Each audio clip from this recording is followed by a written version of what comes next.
जिसके अंदर हम भारत का जो सामान्य ज्ञान है उससे रिलेटेड महत्वपूर्ण प्रश्न लेकर के आए हैं।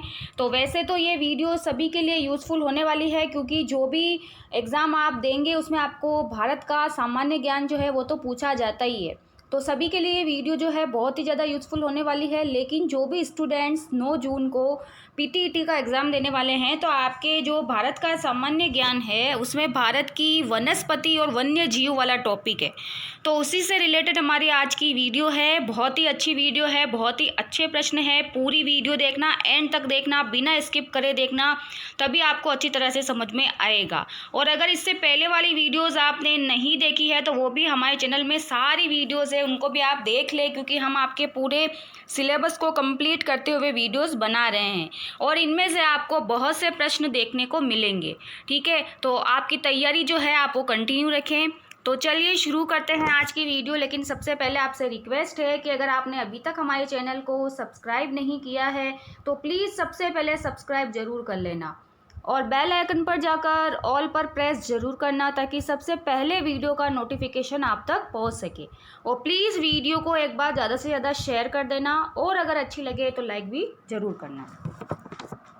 तो देखो, पहला प्रश्न है, वह पहला प्रश्न हम देखते हैं यहाँ पर पौधे और प्रजातियों, यानी कि यहाँ पर देखो, वह पौधे और प्रजातियाँ या वह पौधे और प्रजातियाँ जो स्वयं को वहाँ पाई जाने वाली मिट्टी और जलवायु या परिस्थितियों में ढाल ले, वह क्या कहलाती है। यानी कि ऐसे पौधे या प्रजातियाँ जो अपने आप को परिस्थितियों के अनुसार या जलवायु के अनुसार ढाल लेते हैं, उनको क्या कहा जाता है। प्राकृतिक वनस्पति, घास, पेड़ या फिर जंगल। तो कौन से पेड़ पौधे और वनस्पति आते हैं इसमें। तो देखो, इसमें आएंगे प्राकृतिक वनस्पति जो अपने आप को ढाल लेते हैं। वह पौधे और उनकी प्रजातियां जो स्वयं को वहाँ पाई जाने वाली मिट्टी और जलवायु के अनुसार ढाल लेते हैं, वो क्या कहलाते हैं। प्राकृतिक वनस्पति, घास, पेड़ और जंगल। तो देखो, यहाँ पर भी क्या आएगा, प्राकृतिक वनस्पति। दोनों जो प्रश्न हैं, इन दोनों प्रश्न में देखो, यहाँ पर मिट्टी और जलवायु है और यहाँ पर भी मिट्टी और जलवायु 2 बार रिपीट हो गया है क्वेश्चन। इसमें प्राकृतिक वनस्पति ही आएगा। शेल मुख्यतः कितने प्रकार की होती है, ये तो आपने छोटी क्लास में भी पढ़ा होगा कि जो चट्टानें हैं वो कितने प्रकार की होती है। तो उससे रिलेटेड प्रश्न पूछे जाते हैं कि भाई चट्टानें कितने प्रकार की होती है, 2, 3, 4 या 5। शेल मतलब क्या होता है, चट्टान। ठीक है, ये कितने प्रकार की होती है वो आपको यहाँ पर बताना है। ठीक है, तो चट्टानें कितने प्रकार की होती है, चट्टानें होती है 3 प्रकार की। ठीक है, अब कौन कौन सी होती है इसका जवाब आपको कमेंट सेक्शन में देना है। आप कमेंट सेक्शन में बिल्कुल भी कमेंट नहीं करते हैं तो इससे हमको फीडबैक नहीं मिलेगा और हमें भी मोटिवेशन नहीं मिलेगा और हम वीडियो नहीं बना पाएंगे फिर। तो आप प्लीज़ कमेंट सेक्शन में कमेंट करें, जो भी आपके कमेंट हैं आप प्लीज़ इसका जवाब कमेंट सेक्शन में ज़रूर दें कि चट्टानें कितने प्रकार की होती है। वो तो मैंने आपको बता दिया, लेकिन उनके नाम आपको लिखना है और सभी स्टूडेंट्स को इसका जवाब लिखना है। वनस्पति प्रकार तथा जलवायु परिस्थितियों के आधार पर भारतीय वनों के मतलब कौन कौन से प्रकार हैं। ठीक है, वनस्पति और जलवायु की परिस्थितियों के आधार पर उष्णकटिबंधीय सदाबहार व अर्ध सदाबहार वन, उष्णकटिबंधीय पर्णपाती वन, पर्वतीय वन तथा वेलांची वन, या फिर उपरोक्त सभी। तो देखो, सभी आएंगे इसके अंदर। सभी प्रकार के वन जो है वो वनस्पति प्रकार जलवायु परिस्थितियों के आधार पर है प्रकार भारत के। आई होप कि आपको आज की वीडियो, आज के जो क्वेश्चन है वो भी ज़रूर पसंद आएंगे। वनस्पति प्रकार तथा जलवायु परिस्थिति के आधार पर वनों के प्रकार कौन से हैं, ये रिपीट हो गया है फिर से प्रश्न। उपरोक्त सभी आएगा। निम्न में से प्राथमिक शेल किसे कहा जाता है। ठीक है, अब शेल चट्टानें भी 3 प्रकार की है, उसमें प्राथमिक शेल कौन सी है, इंपॉर्टेंट क्वेश्चन है, बहुत बार पूछा गया प्रश्न है। अवसादी शेल, कायांतरित शेल, आग्नेय शेल, इनमें से कोई नहीं। तो देखो, ये आग्नेय शेल जो है ना, इसको प्राथमिक शेल के नाम से जाना जाता है। ये यहाँ पर इसका बिल्कुल करेक्ट आंसर होगा। और आपके आज के प्रश्नों में से कितने प्रश्न सही होते हैं इसका भी प्लीज़ आप कमेंट सेक्शन में ज़रूर कमेंट करें। उष्णकटिबंधीय सदाबहार वन उन क्षेत्रों में पाए जाते हैं जहां औसत वार्षिक वर्षा होती है। कितनी होती है, ऐसे अधिक 200 सेंटीमीटर, 100 सेंटीमीटर, 270 सेंटीमीटर या 500 सेंटीमीटर। तो देखो 200 सेंटीमीटर से अधिक वर्षा वाले क्षेत्रों में क्या पाए जाते हैं? उष्णकटिबंधीय सदाबहार वन। ठीक है, ध्यान रखना है आपको। और आपको हमारे द्वारा प्रोवाइड की गई वीडियोस कैसी लग रही है इसका भी प्लीज़ कमेंट सेक्शन में ज़रूर कमेंट करें। आपका फीडबैक मिलेगा तभी हम आपके लिए और अच्छी वीडियो बना करके लेकर के आएंगे। उष्णकटिबंधीय ये वाला हो चुका है 200 सेंटीमीटर। अगला प्रश्न है, एक शेल समय अंतराल में दूसरे प्रकार की शेल में बदल जाती है, इसको क्या कहते हैं? जैसे मान लीजिए एक चट्टान है, ये चट्टान धीरे धीरे एक दूसरी चट्टान में बदल जाती है, तो इस परिवर्तन को क्या कहा जाता है? जल चक्र, वायु चक्र, शैल चक्र या फिर उपयुक्त सभी? तो इसको क्या कहेंगे हम? शैल चक्र। और जो भी क्वेश्चन मैं आपको बोलूँ कि बहुत ज़्यादा इम्पोर्टेंट है, आप उसको स्टार लगा के टिक रखें, तो उनको तो आपको अच्छी तरह से याद रखना ही है। ऋतु प्रवास करने वाले समुदाय कौन से हैं? गुज्जर, बकरवाल, भूटिया, उपरोक्त सभी। अब ऋतु प्रवास मतलब एक ऋतु को छोड़ के दूसरे मौसम, मतलब जो प्रवासी पक्षी होते हैं ना, उसमें इनमें कौन सी जातियां सम्मिलित है? ठीक है, समुदाय कौन से हैं इसमें? तो देखो उपरोक्त सभी आएगा इसमें। ठीक है,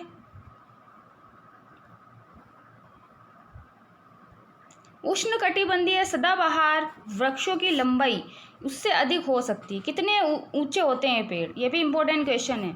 इनकी ऊंचाई भी आपसे पूछी जा सकती है। 100 मीटर, 60 मीटर, 30 मीटर, 20 मीटर। तो देखो इसकी ऊंचाई 60 मीटर से अधिक होती है।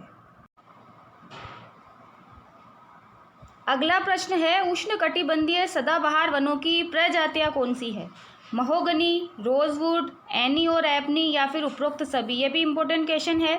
यानी कि उष्णकटिबंधीय सदाबहार वनों की प्रजाति आपसे पूछे जा रही है। तो देखो उपरोक्त सभी प्रकार के वन जो हैं उष्णकटिबंधीय सदाबहार वनों में आते हैं। इनमें से कौन से ग्रेनाइट के दो प्रमुख घटक हैं? लोहा और निकिल, सिलिका और एल्यूमिनियम, लोहा व चांदी या फिर इनमें से कोई नहीं? तो देखो लोहा और चांदी जो है ये ग्रेनाइट के प्रमुख घटक है।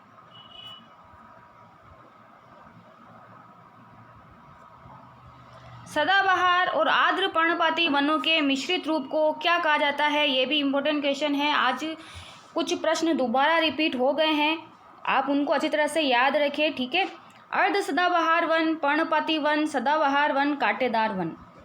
ठीक है, तो कुछ प्रश्नों में कुछ 4-5 प्रश्न है जो 2 बार रिपीट हो चुके हैं, तो उनका आप थोड़ा ध्यान रखें। तो सदाबहार और अर्ध पर्णपाती वनों के मिश्रित रूप को क्या कहा जाता है? तो अर्ध सदाबहार वन इनको कहा जाता है। ठीक है, ये यहाँ पर इसका करेक्ट आंसर होगा। निम्न में से कौन सा कायांतरित शैलों का प्रमुख लक्षण है? परिवर्तनीय, क्रिस्टलीय, चमकदार और शांत। ये भी इम्पोर्टेंट क्वेश्चन है, आपसे शैल का जो है प्रमुख लक्षण भी पूछा जा सकता है। तो कायांतरित शैल का प्रमुख लक्षण जो है, विशेषता क्या है? ये परिवर्तनशील होती है। ठीक है, परिवर्तित होती है। और अगर आपको किसी टॉपिक से रिलेटेड वीडियो चाहिए तो भी आप कमेंट सेक्शन में कमेंट कर सकते हैं, ताकि उसके ऊपर भी हम आपके लिए वीडियो बना करके लेकर के आएँ। निम्न में से कौन सा एक तत्व वाला खनिज है? चांदी, सोना, ग्रेफाइट, इनमें से कोई नहीं? तो देखो ग्रेफाइट। ठीक है, ये एक तत्व वाला खनिज है। आर्द्र पर्णपाती वनों में से कौन से वृक्ष पाए जाते हैं? महुआ, आंवला, नीम व खजूर तथा 1 व 2 दोनों। तो कौन से हैं ये? तो महुआ और आंवला जो है ये आर्द्र पर्णपाती वनों में आते हैं। ठीक है, तो ये यहाँ पर इसका सही जवाब होगा 1 तथा 2। निम्न में से कौन सा शैल औषधि नहीं है? यानी कि 3 तो औषधि शैल है, 1 नहीं है। संगमरमर, बोरेक्स, टाइलाइट, ब्रेशिया। तो देखो संगमरमर जो है ना ये औषधि शैल नहीं है। ठीक है, ये यहाँ पर इसका सही जवाब होगा। एक कठोर पदार्थ है इनमें से। ठीक है, मैग्मा, लावा, खनिज और चीका मिट्टी। कठोर पदार्थ कौन सा है इनमें से, वो आपको यहाँ पर बताना है। तो मैग्मा जो है वो इन सब में क्या है? कठोर पदार्थ है। ठीक है, शुष्क पर्णपाती वन देश के उन विस्तृत भागों में मिलते हैं जहां वर्षा होती है। इंपॉर्टेंट क्वेश्चन है। वनों के प्रकार, वर्षा के बारे में आपसे प्रश्न बहुत पूछे जाएंगे। तो अब शुष्क पर्णपाती वन जो है ना, कितने सेंटीमीटर की वर्षा वाले क्षेत्रों में पाए जाते हैं? 70 से 100 सेंटीमीटर, 50 से 100 सेंटीमीटर, 70 से 200 सेंटीमीटर, या फिर 100 से 200 सेंटीमीटर। तो देखो 70 से 100 सेंटीमीटर वाले क्षेत्रों में शुष्क पर्णपाती वन पाए जाते हैं। नीलगिरी, अन्नाईमलाई और पालनी पहाड़ियों पर पाए जाने वाले शीतोष्ण कटिबंधीय वनों को किस नाम से जाना जाता है? डबल स्टार लगा लो, ये प्रश्न बहुत बार पूछा गया है। इसको क्या कहा जाता है? शोलास, पलास, पाइन या फिर बर्च? तो इसको क्या कहा जाता है? शोलास।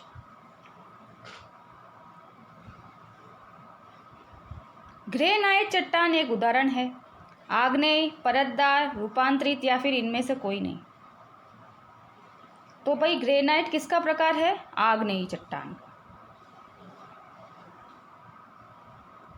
भारत का प्रथम राष्ट्रीय उद्यान कौन सा है? ये तो मोस्ट इंपोर्टेंट क्वेश्चन है। पहला राष्ट्रीय उद्यान भारत का, जिम कॉर्बेट राष्ट्रीय उद्यान, काजीरंगा राष्ट्रीय उद्यान, भीतरकनिका राष्ट्रीय उद्यान या फिर नागार्जुन सागर राष्ट्रीय उद्यान? तो कौन सा है? जिम कॉर्बेट राष्ट्रीय उद्यान भारत का प्रथम राष्ट्रीय उद्यान है। और अगर आपने अभी तक हमारे चैनल को सब्सक्राइब नहीं किया है तो प्लीज़ सबसे पहले सब्सक्राइब जरूर कर लेना और बेल आइकन पर प्रेस जरूर करना, ताकि सबसे पहले वीडियो का नोटिफिकेशन आप तक पहुंच सके। और प्लीज़ वीडियो को एक बार शेयर कर देना। जिम कॉर्बेट राष्ट्रीय उद्यान किस राज्य में है? ये भी इम्पोर्टेंट है। अब जिम कॉर्बेट राष्ट्रीय उद्यान का तो हमें पता है, लेकिन ये है कहाँ? ऐसा भी प्रश्न पूछा जा सकता है। असम, आंध्र प्रदेश, उत्तराखंड या फिर राजस्थान? तो कहाँ आएगा ये? उत्तराखंड में।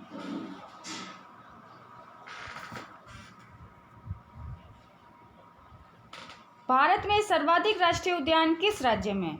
ये तो मोस्ट इंपोर्टेंट क्वेश्चन है। सबसे ज़्यादा राष्ट्रीय उद्यान कहाँ है भारत के? कौन से राज्य में है? असम, मध्य प्रदेश, उत्तराखंड या फिर राजस्थान? तो कहाँ आएंगे ये? मध्य प्रदेश।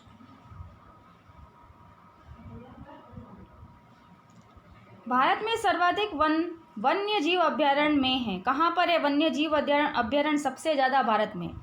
असम, मध्य प्रदेश, उत्तराखंड, अंडमान और निकोबार? तो कहाँ पर आएंगे? अंडमान और निकोबार में सबसे ज़्यादा वन्य जीव अभ्यारण्य है।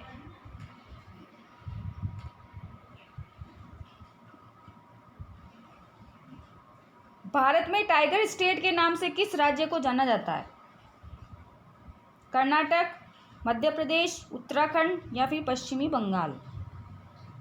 तो मध्य प्रदेश को टाइगर स्टेट के नाम से जाना जाता है। ये तो इम्पोर्टेंट क्वेश्चन है, याद रख लेना आप इसको।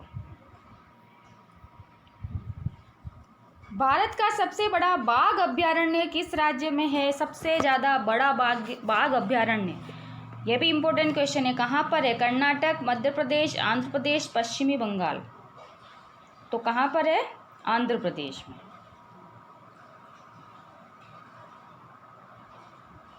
भारत का कौन सा national park olive ridley turtle के लिए प्रसिद्ध है? बहुत इंपॉर्टेंट क्वेश्चन है। Keoladeo national park, Bhitarkanika national park, Nagarjuna Sagar national park, Keibul Lamjao national park? तो ये है भीतरकनिका नेशनल पार्क। कश्मीरी महामृग के लिए प्रसिद्ध है। Dachigam national park, Nagarhole national park, Nagarjuna Sagar national park या फिर किबुल लामजाओ नेशनल पार्क? तो देखो डाचीग्राम नेशनल पार्क जो है ना, कश्मीरी महामृग के लिए प्रसिद्ध है। निम्नलिखित में से किस नेशनल पार्क को पक्षियों का स्वर्ग कहा गया है? बहुत ही इंपॉर्टेंट क्वेश्चन है। Dachigam national park, Nagarhole national park, Nagarjuna Sagar national park या फिर केवलादेव नेशनल पार्क? तो कहाँ पर पक्षी आते हैं सर्वाधिक? Keoladeo national park. Keoladeo national park किस राज्य में स्थित है? इसका जवाब तो सबको आना चाहिए भाई। कहाँ पर है? हमारे राजस्थान में। विश्व का एकमात्र तैरता हुआ नेशनल पार्क है, बहुत ही इंपॉर्टेंट क्वेश्चन है। Dachigam national park, Keibul Lamjao national park, Nagarjuna Sagar national park, Keoladeo national park. तो देखो केबल लामजाओ नेशनल पार्क जो है ना विश्व का एकमात्र तैरता हुआ नेशनल पार्क है। एक सींग वाला गेंडा के लिए कौन सा नेशनल पार्क प्रसिद्ध है, ये भी बहुत इंपॉर्टेंट क्वेश्चन है। जिम कार्बेट राष्ट्रीय उद्यान, काजीरंगा राष्ट्रीय उद्यान, भीतरकनिका राष्ट्रीय उद्यान या फिर नागार्जुन सागर राष्ट्रीय उद्यान। तो कहाँ पाया जाता है एक सींग वाला गेंडा? काजीरंगा राष्ट्रीय उद्यान में।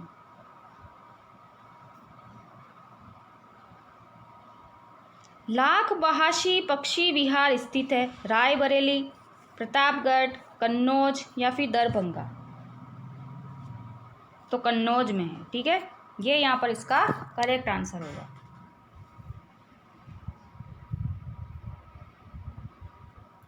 सुरहाताल पक्षी विहार कहाँ स्थित है? रायबरेली, प्रतापगढ़, कन्नौज या फिर बलिया? तो कहाँ पर है ये? बलिया। और अब आपका एग्ज़ाम आने वाला है, अब आपको कंटिन्यू अपनी तैयारी जो है वो जारी रखनी है। भीमराव अंबेडकर पक्षी विहार कहाँ स्थित है? रायबरेली, प्रतापगढ़, कन्नौज, दरभंगा? तो देखो ये कहाँ पर स्थित है? प्रतापगढ़। नामदफा बाघ रिजर्व किस राज्य में है? अरुणाचल प्रदेश, आंध्र प्रदेश, उत्तराखंड, राजस्थान? तो अरुणाचल प्रदेश में। और आपके माइनस मार्किंग नहीं है तो आपको सारे क्वेश्चन जो है वो अटेम्प्ट करके आने हैं, आंसर आपको टिक करके आना है सभी क्वेश्चन के। विश्व का सर्वाधिक ऊंचाई पर अवस्थित बाघ रिजर्व कौन सा है? काजीरंगा बाघ रिजर्व, पेंच बाघ रिजर्व, नामदफा बाघ रिजर्व या पीलीभीत बाघ रिजर्व? तो देखो नामदफा बाघ रिजर्व जो है ना विश्व का सर्वाधिक ऊंचाई पर अवस्थित बाघ रिजर्व है। क्षेत्रफल की दृष्टि से भारत का सबसे छोटा बाघ रिजर्व है, इसको भी स्टार लगा लो, सबसे छोटा और सबसे बड़ा बाघ रिजर्व। काजीरंगा बाघ रिजर्व, पेंच बाघ रिजर्व, नामदफा बाघ रिजर्व, पीलीभीत बाघ रिजर्व? तो सबसे छोटा कौन सा है? पेंच बाघ रिजर्व।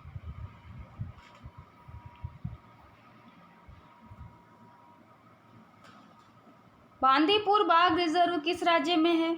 अरुणाचल प्रदेश, आंध्र प्रदेश, कर्नाटक, राजस्थान? तो कहाँ पर है ये?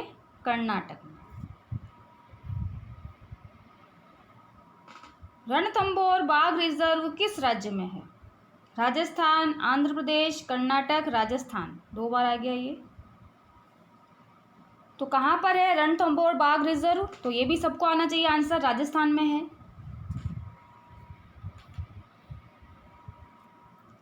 बांधवगढ़ बाघ रिजर्व किस राज्य में है? राजस्थान, मध्य प्रदेश, कर्नाटक, राजस्थान? 2 बार आ गया फिर से। तो कहाँ पर आता है ये? मध्य प्रदेश में, ठीक है। ऐसे बाघ रिजर्व वाले प्रश्न आपसे पूछे जाएंगे। अब वन्य जीव के बारे में हम पढ़ रहे हैं तो अभ्यारण्य से रिलेटेड आपसे प्रश्न पूछे जाएंगे।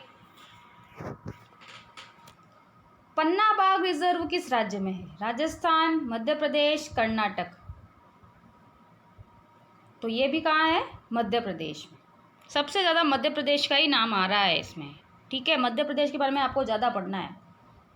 दूधवा बाघ रिजर्व किस राज्य में है? राजस्थान, मध्य प्रदेश, उत्तर प्रदेश? तो ये आता है उत्तर प्रदेश में। सतकोसिया बाघ रिजर्व किस राज्य में है? राजस्थान, मध्य प्रदेश, उत्तर प्रदेश, ओडिशा? तो देखो ये कहाँ आता है? ओडिशा में, सतकोसिया बाघ रिजर्व। पीलीभीत बाघ रिजर्व किस राज्य में है? राजस्थान, मध्य प्रदेश, उत्तर प्रदेश या फिर ओडिशा? तो ये आएगा उत्तर प्रदेश में। अगला प्रश्न फिर से यही आ गया है, तो यहाँ पर भी इसका सही जवाब क्या होगा? ओडिशा, ठीक है। उत्तर प्रदेश, पीलीभीत बाघ रिजर्व कहाँ आएगा? उत्तर प्रदेश। तो ये थे आज की भारत की वनस्पति और वन्य जीव से रिलेटेड महत्वपूर्ण प्रश्न। आई होप कि आपको आज की वीडियो, आज के प्रश्न ज़रूर पसंद आए होंगे। तो प्लीज़ चैनल को सब्सक्राइब करना मत भूलना, वीडियो को ज़्यादा से ज़्यादा शेयर करना और अगर अच्छी लगी है तो लाइक ज़रूर करना। मिलता है नेक्स्ट वीडियो में। Okay friends, take care.